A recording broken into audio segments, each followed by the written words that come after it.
Oof. Oh my God, my rear delts are on fire. Jesus Christ.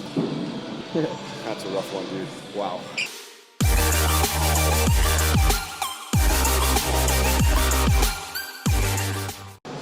What is going on, fam? Welcome back to the YouTube channel. Hope you guys are having an awesome day. If you haven't done something productive yet, go out, get some shit done, and then come back and watch this video. We're at the gym now. I want to take you guys through a Delt Back Workout, which is I think the first one I've ever posted on this channel. That is a new routine that I've added to my workout split just in the past couple weeks, because for the past 5 months, I've been doing a push-pull leg split, traditional push-pull leg split. So you're doing push-pull, quads, calves, push-pull, and then glutes and hamstrings. But I wanted to change up my split to put more emphasis on my chest and my biceps, because for me, those are the two weakest areas of my physique that I need to put the most work in to get ready for my shows this coming fall.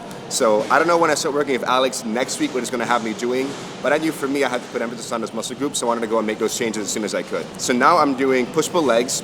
Nothing changes. Those are the same 3 days at the start of my program. But then the second 3-day cycle is going to be chest and triceps, so I can do more volume with my chest, hit it really hard on that day. The next is going to be delts and back, which you're doing today. And then the third day is going to be just a hodgepodge of shit. We're going to be doing biceps, glutes, hamstrings, forearms, and then some abs as well. Take you guys through that workout. We're going to get a really sick just torso pump with the shoulders and back. And yeah, we're just going to go out and hit it. This is like my last weekend fasting for Ramadan. I don't know if you guys knew that, but I've been fasting for the past 25 days for the month of Ramadan. And it's really tough to try and get these workout in when I have no food, no water in me. But I just love the mental battle of having to be totally locked in, not relying on the food in your stomach or pre-workout to get you through your workout. It's just you, your willpower, and your mental focus. And I've had some of my best lifts during this past month, despite the fact that I'm a lot weaker and have a lot less energy. So I would encourage you guys to give it a try. Maybe not fast for 30 days straight, but try doing faster workouts. Get yourself in a headspace where you have to be really locked in and focused to get through your lift and see how you feel afterwards. I think it's a really awesome thing to do. We're here now on a Sunday. The gym's not really that packed, so it's a good time to get some content. Yesterday was a fun day for me. Finally got the car that I'm super excited about. If you guys haven't seen the YouTube video covering that whole process, I'm gonna have it in the card up above. But check that one out because the car is sweet and I'm so excited about it, guys. And before we move on, I just want to say thank you all so much again for all your support, because it's only because of you guys that stuff like that's even possible. You guys running up the codes, you guys sharing the videos, saving the videos, liking the videos. That's what makes all this possible for me. Allows me to give more value back to you guys. So I love you all. Let's go get this lift in. I'll catch you over there on the dumbbell rack.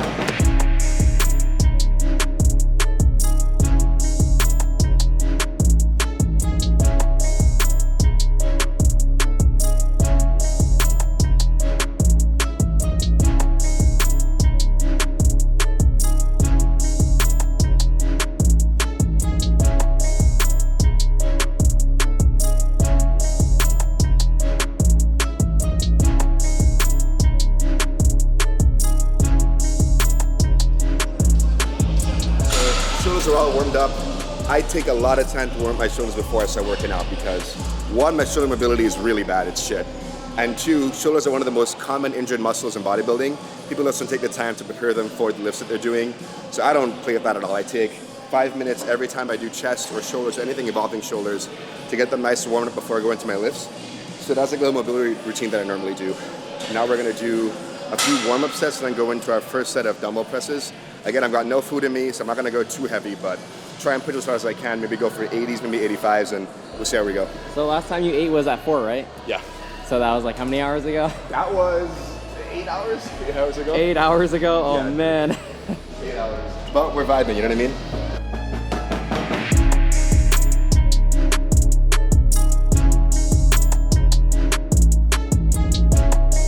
I think I'm gonna make this my first working set. I'm not feeling the strongest today, so I'm gonna use a bit of a lighter weight, try and go for 12 reps. And then if we're feeling good, we'll up the weight and go from there. But I don't wanna start too heavy and put all that stress on my shoulders because again, I'm totally depleted, fasted the whole day. So you wanna be smart about how you're training when you're training fasted, because it's not the time to be pushing really heavy, going for PRs. You wanna push hard, but protect your joints, protect your muscles, just go for a burnout and make sure you feel that muscle working. So try and go for 12 reps of this, let's get into it.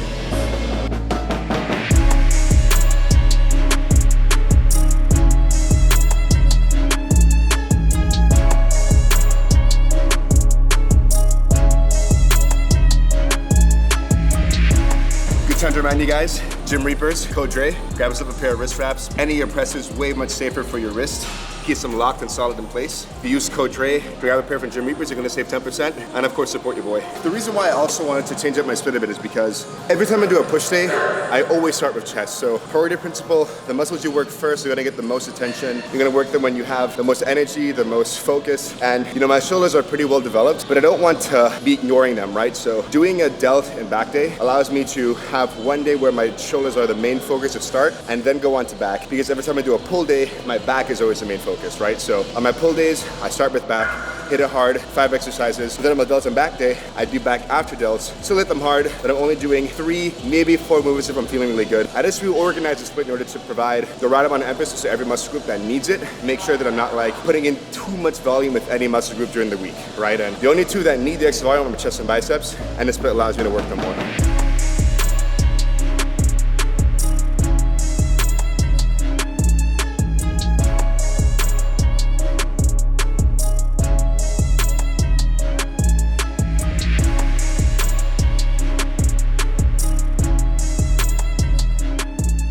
Now we're going to start off hitting the back part of this workout with a wide grip lat pull down. So if you guys know me, I love starting at this movement because it's a really great mind muscle connection movement. You can really feel your back working through every rep, which to me gets me in a really good zone for the rest of the workout. When I go into my rowing movements, my back's already pumped, there's a lot of blood, a lot of nutrients flowing in there. So it makes all of those movements that are vertical a lot more effective, at least to me. Normally I would use a neutral grip. Today I want to try and go wide, get more of my rear delts and my upper back muscles. So we're going to go for 3 sets of 12 to 15 reps. Because I'm doing this late in the workout, I want to go for a bit of a higher rep range, get a lot of blood flowing into my back to start with. I think we'll probably raise the rate, drop the reps, and then move on to the next exercise. So let's get into it.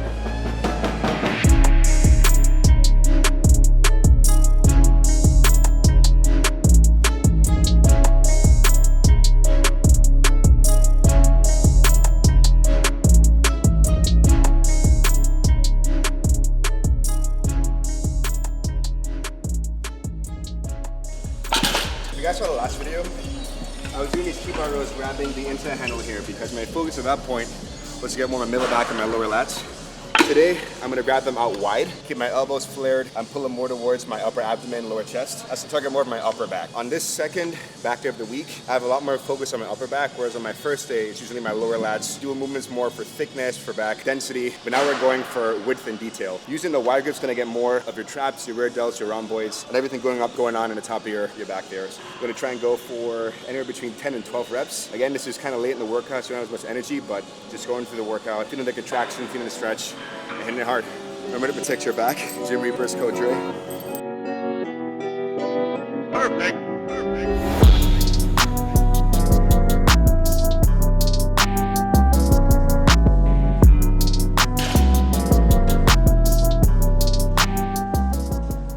I can't wait to eat food again. Yeah. It's When's that end? Another they're like bro, 7 hours. 7 hours. It's been weird though because, okay, so like I work out in the mornings now, like maybe like mid-morning, mid-afternoon. Yeah.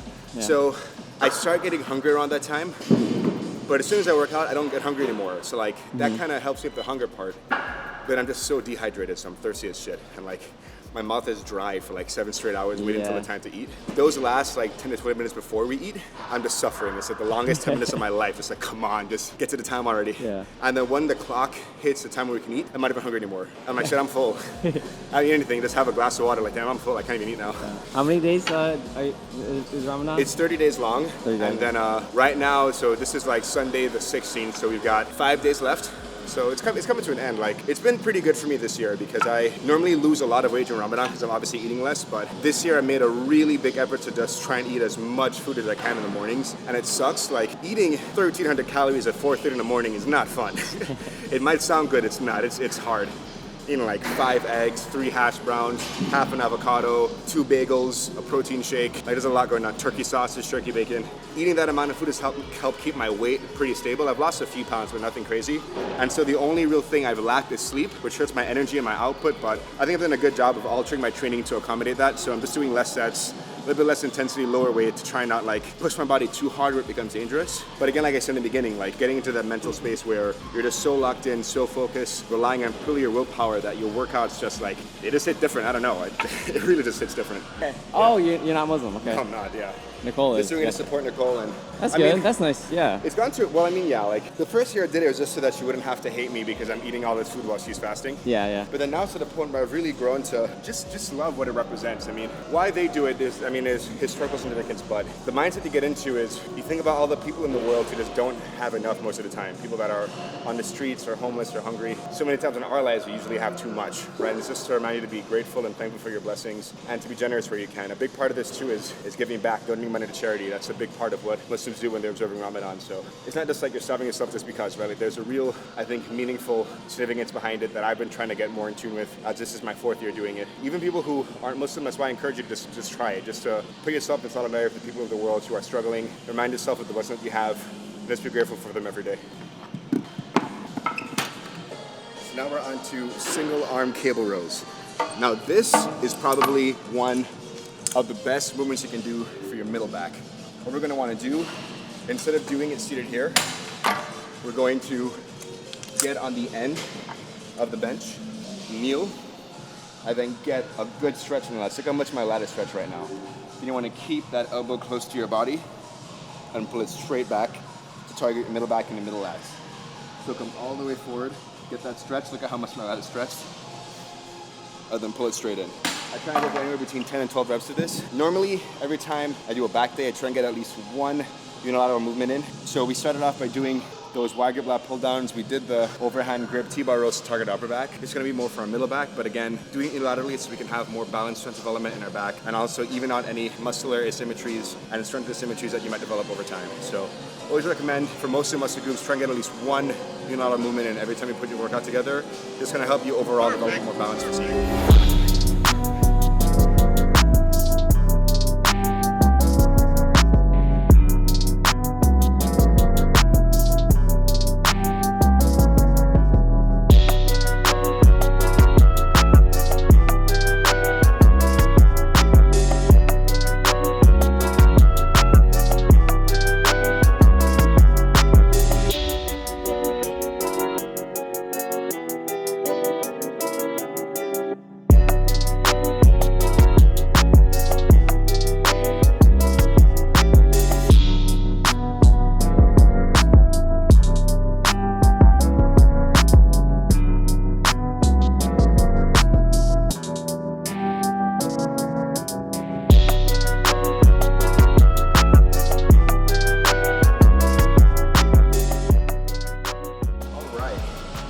So now we're going to do something called a mechanical drop set. So we're going to do 2 movements together, a chest supported rear delt fly, and then we're going to superset that with a chest supported rear delt row. So essentially what we're doing is we're going to start up in a flying movement, right? Then you're following up with a rowing movement. You're a lot stronger in a rowing motion than a fly motion because you're able to recruit more muscles. You're recruiting your biceps, you're recruiting your teres. So you're able to take your rear delts much closer to failure because you're going into a stronger movement following a quote unquote weaker one. You can kind of think of like your biceps like a spotter to help you get out those last few reps of your rear delts. So you can take them right to the brink of failure, get as much blood flowing in there as possible, and get those rear delts to grow. So we're gonna do 15 to 20 reps of flies. And then the row, try and get anywhere between 10 and 12. But normally 10, by the time I'm at 10, my rear delts are on fire. So if we get to 10, I'll be happy, but we're gonna shoot for 12 with every set. So I'll show you guys how this goes right now.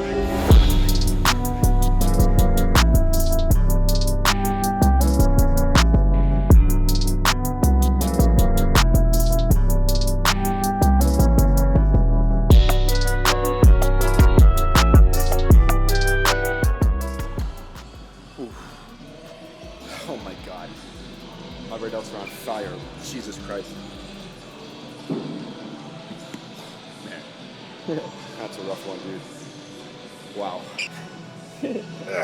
All right. So, we're gonna focus on mid traps with these shrugs. So we're gonna lean forward slightly, bring our shoulders back like that. This might be too much weight actually now that I feel it, but I'm just gonna go for it.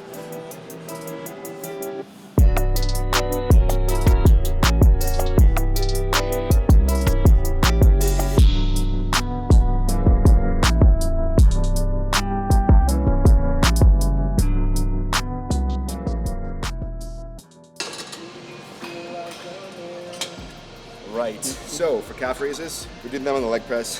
What I'm gonna do specifically here is turn my toes inward. That's gonna work the outer part of your calf, which for me is the least developed. So you have like the lateral head out here, the medial head in here. Most people have the inner calves develop more because that's what's naturally worked when you walk. The outer calves don't really get as worked as much. So I just try and prioritize. I'm gonna do my calf raises. So we're gonna do 3 sets of 15 reps, taking them really slow and controlled, focusing on the stretch, holding it for about 3 seconds at the bottom, and then holding back your chest at the top for a split second too. So.